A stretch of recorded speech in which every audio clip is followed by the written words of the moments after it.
Hello everyone! Sa araw na ito, gagawa naman tayo ng side dish or appetizer. Dito hindi ko na napakita ang aking paggisa ng ating oregano, tomato sauce at saka garlic.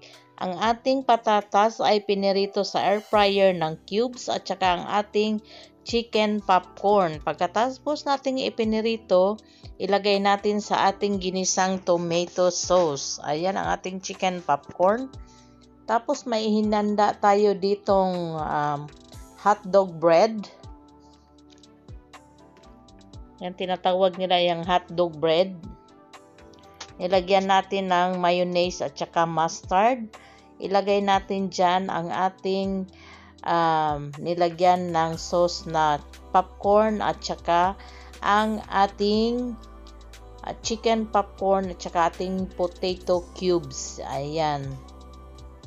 Tapos, lagyan natin yan siya ng topping na mozzarella at ilalagay sa oven hanggang mag-melt lang ang ating mozzarella cheese. Tapos, pwede na natin yan siyang i-serve.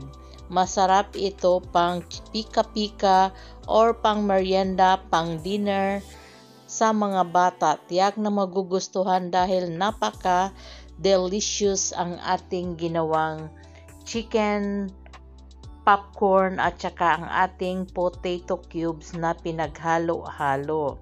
Ayan, lagyan lang natin siya lahat. Ayan, sa hindi pa nakasubscribe sa ating channel, just click the subscribe button and notification bell para ma-notify kayo sa ating mga newly uploaded recipe and video. Ayan, pagkatapos nating nalagyan lahat ang ating bread, lagyan natin ng mozzarella cheese. O, diba sa kulay pa lang nakatatakam-takam na ang ating ginawang appetizer or side dish. Ito'y tiyak na magugustuhan ng mga bata or kahit ng mga matatanda. Ayan. Ayan. Thanks for watching. Bye-bye. Enjoy!